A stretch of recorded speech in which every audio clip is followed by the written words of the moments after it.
Alright, Ruben here from RM Engineering LLC.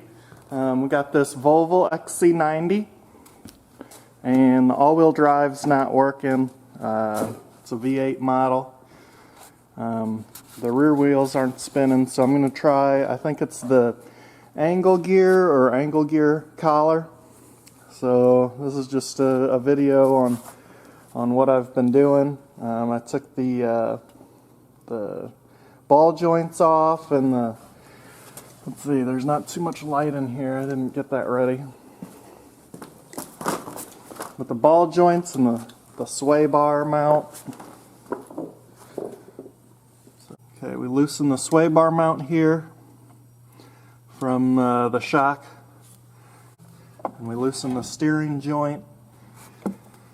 And here we took the ball joint off.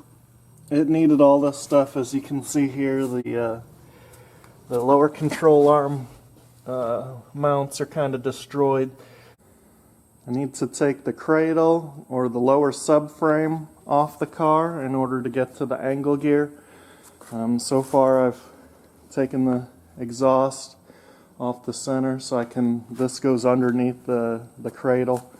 So I'll take the cradle off, and then we'll get to more details when we start getting to the angle gear. There, the drive shafts out of, or the half shafts out of the socket. Okay, so I have the lower cradle out of the 2008 XC90. I'm supporting the engine from above. That's probably a must. I did have to loosen. There's an engine mount right here underneath the main pulley. I took the inner fender well out, which is riveted in place, which kind of sucked. You know, normally cars use those clips, which I like better.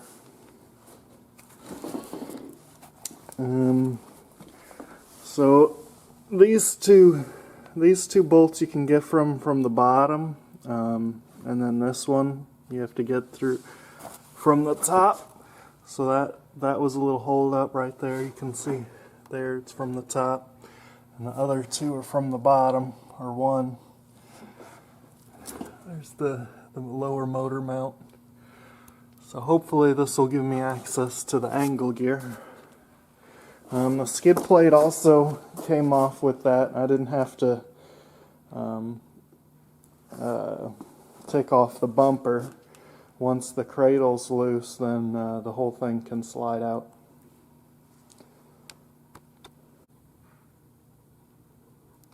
While you have the cradle out, it's probably a good idea to replace like the sway bar mounts and the mounts, you know, the isolator mounts here. I think they all look bad. I don't know if I can capture that on there, but and then the lower control arm mounts are also kind of messed up, as I think I showed earlier. So I'll replace all of these since it's out and easy to get to.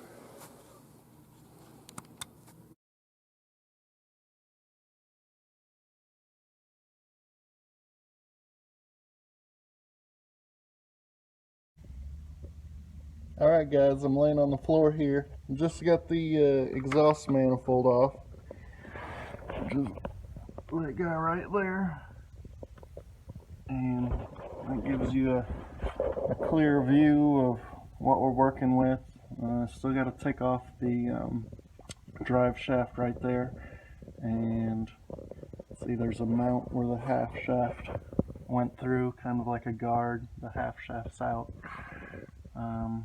I'm going to try to finagle around the front exhaust manifold. We'll see how that goes. I did take the power steering rack off, which I didn't want to do, but I did anyway. It gave me a little bit more room. So it's right here, still hooked up. The hydraulic lines are still hooked up. Gave me enough slack. I had to disconnect a few electric connections, but that's it. Working on loosening the bolts for the angle gear.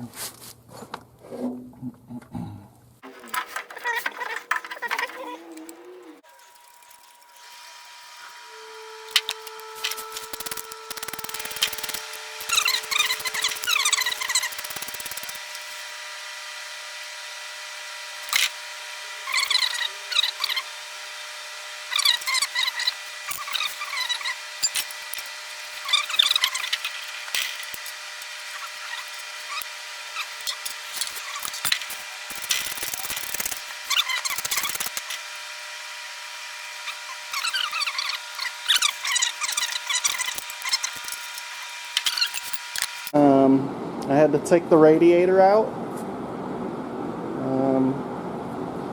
It was the only way I could see of getting the front exhaust manifold bolts. So tried to catch all the fluid. As you can see, I wasn't that successful. My advice on this would be to disconnect the oil lines first, because after my hands got wet, it was a little slippery trying to get the oil lines. So there's the exhaust manifold, and so you can see the top bolts. Well, kind of. There's the top bolts right there, nuts. They're on studs, and the bottom ones I can now access through that hole that the radiator and radiator fan took up. So, yep. Next step is to take the front exhaust manifold off. All this had to be taken off so I could get to the angle gear. So it's quite a lot of work. But there it is, right down that hole. We're getting closer. Your alternator's right up here. Alright.